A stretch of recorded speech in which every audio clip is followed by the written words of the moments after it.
اعوذ باللہ من الشیطان الرجیم بسم اللہ الرحمن الرحیم قل اوحی الی انہ استمع نفر من الجن، اے نبی علیہ السلام آپ فرما دیجئے کہ میری طرف وحی ہوئی ہے اس بات کی کہ بڑے غور سے سنا ہے قرآن کو جنات کی ایک جماعت نے. یعنی نبی علیہ السلام بیٹھے ہوئے تھے، یہ مسجد جن بھی موجود ہے خانہ کعبہ شریف سے واکنگ ڈسٹنس کے اوپر ہے. اب وہاں پہ مسجد جن بنا دی گئی ہے جہاں پہ نبی علیہ السلام بیٹھ کے، یعنی وہ کسی درخت کے نیچے یا کسی ایک چھاؤں کے اندر بیٹھ کے نبی علیہ السلام قرآن پڑھ رہے تھے، تو جنات کی ایک جماعت وہاں سے گزر رہی تھی، انہوں نے قرآن سنا، ایمان لے آئے. تو پھر بعد میں جب وہ یعنی جگہ ہائی لائٹ ہوئی تو پھر وہ وہاں پہ مسجد بنا دی گئی، اس میں لوگ نوافل بھی پڑھتے ہیں. میں نے بھی الحمدللہ وہاں بارہا حاضری دی ہے. تو ظاہر انبیاء کرام کے جو اس طرح کے مقامات ہیں وہ اللہ تعالیٰ کے شاعر ہیں. اس میں جو اہل حدیث کا موقف ہے وہ بالکل غلط ہے، اور امام ابن تیمیہ کا بھی اس کے اوپر میرا ڈیٹیل لیکچر آ چکا ہے، میں آج اس ڈیٹیل میں نہیں پڑھتا. فقالوا انا سمعنا قرآنا عجبا، تو انہوں نے آپس میں گفتگو کرتے ہوئے کہا کہ ہم نے تو آج ایک عجیب قرآن سنا ہے. یہدی الی الرشد، جو راہ دکھاتا ہے ہدایت کی طرف. فآمنا بہ، بس ہم ایمان لے آئے اس کتاب کے اوپر. مسلمان ابھی تک ایمان نہیں لا پا رہا. قرآن اس نے یعنی مردے بخشوانے کا ذریعہ بنایا ہوا ہے، حفظ کا ذریعہ بنایا ہوا ہے، محفل قرات کا ذریعہ بنایا ہوا ہے، لیکن قرآن کی تعلیمات کے اوپر ابھی تک اس کی توجہ نہیں ہے. اور ادھر جنات کو دیکھیں کہ ایک ہی دفعہ راہ چلتے ہوئے نبی علیہ السلام کو قرآن پڑھتے ہوئے سنا تو انہوں نے کہا یہ تو کتاب ہدایت کی طرف رہنمائی کرتی ہے، ہم بے شک اس کے اوپر ایمان لے آئے. ہائے ہائے ہائے. وَلَن نُشْرِكَ بِرَبِّنَا أَحَدًا، اور ہم ہرگز شریک نہیں بنائیں گے اپنے رب کے ساتھ کسی اور ہستی کو. یعنی ایمان لانے کا مطلب ہی توحید ہے. ایمان لانے کا مطلب بزرگ بابوں کو ماننا نہیں ہے، توحید ہے، ایک اللہ کا تعارف. اور توحید بھی صرف اللہ کو ماننا نہیں، اللہ کی ماننا اور اللہ کے ساتھ کسی کو شریک نہ ٹھہرانا. اللہ کو تو سارے ہی مان رہے ہیں، مسئلہ ہے ہی سارا شرک ہے، مسئلہ سارا ہی ٹوٹل اوبیڈینس آف گاڈ کا ہے. تو پہلی جناب نبی علیہ السلام کی تلاوت نے ان کی کایا کلب کر دی. وَأَنَّهُ تَعَالَى جَدُّ رَبِّنَا مَتَّخَذَ صَاحِبَةً وَلَا وَلَدًا، اور بے شک ہمارے اعلیٰ و عرفہ رب کی یہ شان نہیں ہے کہ اس نے کسی کو اپنی بیوی یا بیٹا بنایا ہو. یہ ہم بھی پڑھتے ہیں نا جب سنا وَتَعَالَى جَدُّكَ، یہ وہی الفاظ جد ربنا، ہمارے اونچی شان والے رب کی یہ شان ہی نہیں ہے کہ اس نے کسی کو اپنی بیوی بنایا ہو یا اپنا بیٹا بنایا ہو. یعنی بنیادی وہی توحید کی دعوت ہے نا. قل هو اللہ احد اللہ الصمد لم یلد ولم یولد ولم یکن لہ کفوا احد. وَأَنَّهُ كَانَ يَقُولُ سَفِيهُنَا عَلَى اللَّهِ شَطَطًا، اور یہ بھی راز کھل گیا کہ ہمارے احمق لوگ اللہ کے بارے میں ناروا باتیں کرتے رہے. ان کو بھی ان کے مولویوں نے گمراہ کیا ہوا تھا. جب انہوں نے اللہ کی بات سنی اللہ کے پیغمبر کی زبان مبارک سے تو انہوں نے کہا یہ ہمارے بزرگ بابے ہمیں کیا کیا سکھاتے رہے ہیں. دیکھ لیں نا، وہ کہہ رہے ہیں نا کہ ہمارے جو بیوقوفوں نے ہمیں جو پٹیاں پڑھائی ہوئی تھی وہ تو کچھ اور تھی. اچھا آپ دیکھیں، آپ کو سیم اینالوجی یہ بھی نظر آئے گی ہمارے اس معاشرے کی بھی، کہ جب پہلی دفعہ کسی پہ حقیقت توحید آشکار ہوتی ہے تو وہ سب سے پہلے یہ کہتا ہے یار سانو کہڑے پاسے لایا سی انہوں نے ساڑھے بڑیاں نے.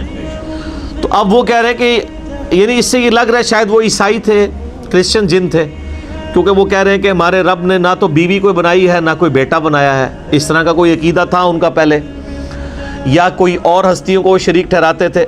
تو جیسے ہی قرآن سنا تو قرآن کی دعوت نے اپیل کیا تو انہوں نے کہا کہ ہم پہ تو یہ بات بھی کھل گئی. اچھا اب آپ دیکھیں یہ پوری کی پوری صورت میں آپ ذرا عربی لنگوسٹک کا اسلوب دیکھنا ہے.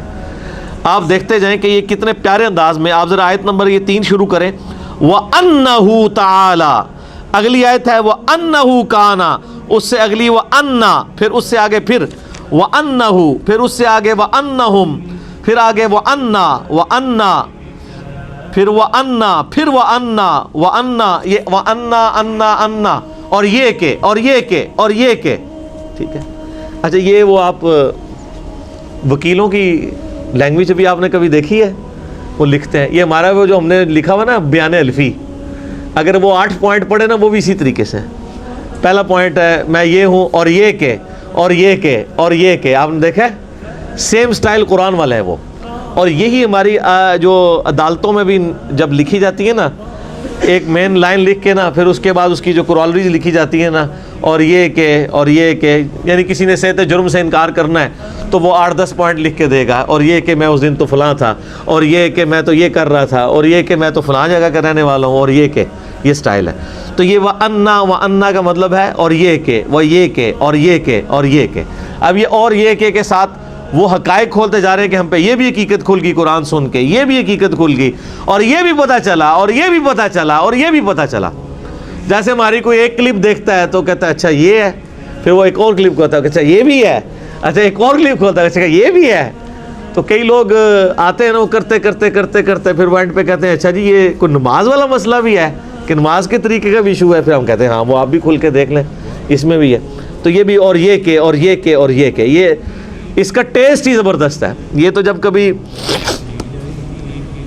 قاری قرآن پڑھ رہے ہوتے ہیں نا، یہ سورۃ الجن، ہماری تو مطلب بدقسمتی ہے کہ یہ صورتیں جو اس طرح کی ہیں وہ صرف رمضان میں ہی پڑھی جاتی ہیں.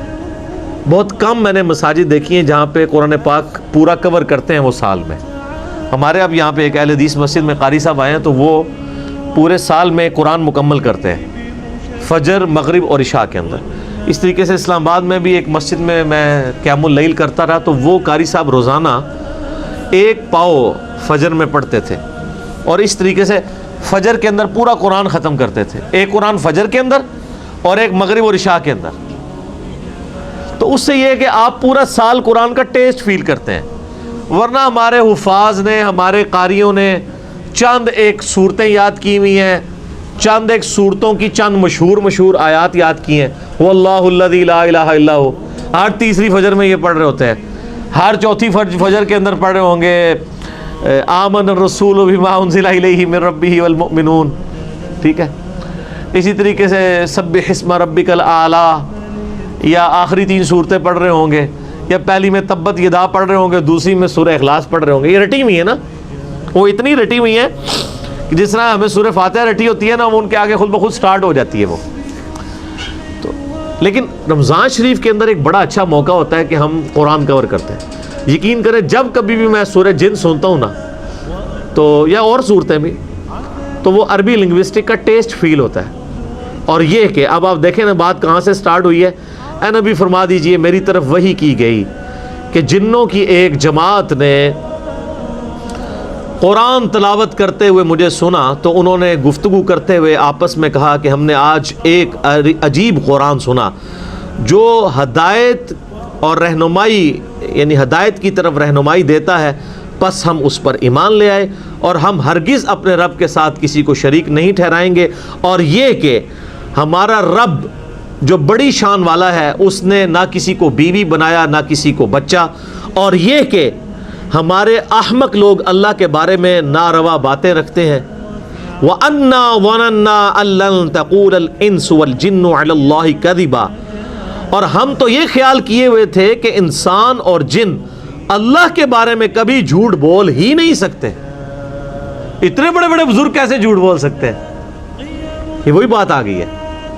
یعنی جنات نے کہا کہ ہم سمجھتے تھے کہ جن اور انسان جو کچھ اللہ کے بارے میں عقیدے بتا رہے ہیں، اللہ تو ان کا خالق ہے، یہ کیسے ہو سکتے ہیں وہ اللہ کے بارے میں جھوٹ بولتے ہوں. یہاں پہ بھی لوگ کہتے ہیں نا جی اللہ نے بزرگوں نے عطا کیتا ہے، جی بزرگ جو کچھ کر دینے اللہ نے ان کو قدرت دی ہوئی ہے. تو جنات کہتے ہیں جب ہم نے نبی الاسلام کا توحید بھرا قرآن سنا تو ہم اس سوچ میں پڑھ کے یہ ہو سکتا ہے کہ کوئی جن اور انسان بھی اللہ پہ جھوٹ بولے.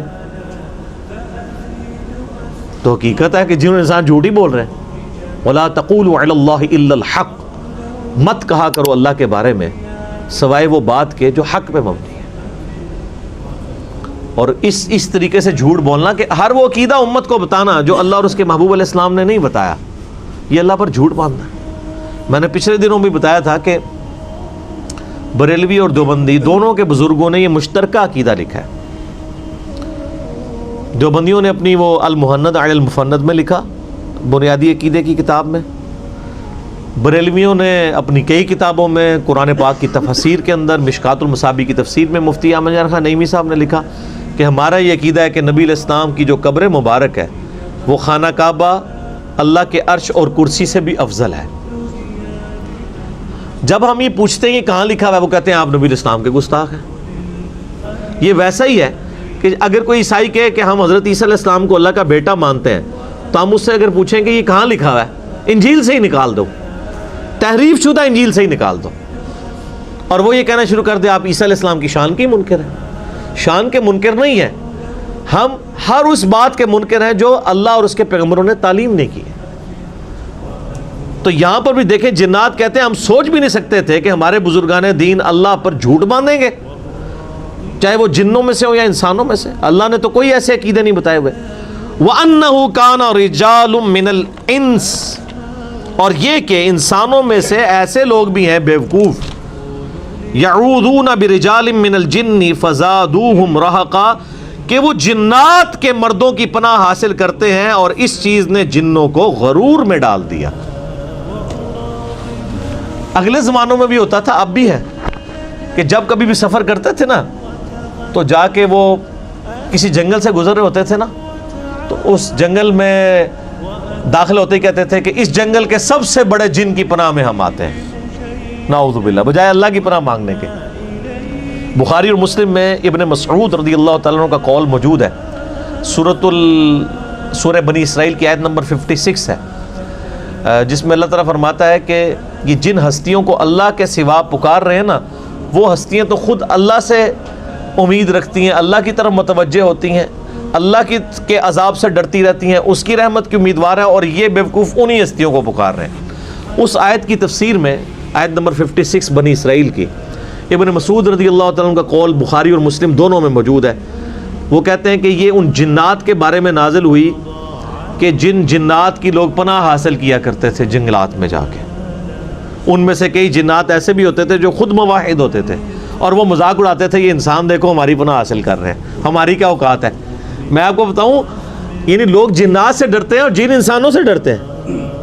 تو یہاں پہ وہ جنات کہہ رہے ہیں کہ جب سے پناہ لینی شروع کی ہے نا انسانوں نے، انسان بزدل ہوئے نا، تب سے ہی جنات کے اندر غرور آ گیا۔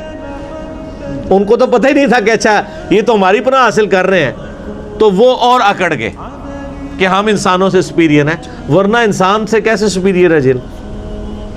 وَأَنَّهُمْ ظَنُّوا كَمَا ظَنَنْتُمْ أَن لَّن يَبْعَثَ اللَّهُ أَحَدًا، اور یہ کہ انسانوں نے یہ بھی گمان کیا جیسے تم گمان کرتے ہو کہ اللہ اب کسی کو رسول بنا کر نہیں بھیجے گا۔ اللہ تعالیٰ سے دعا ہے جو حق بات میں نے کہی اللہ تعالیٰ ہمارے دلوں میں راسخ فرمائے۔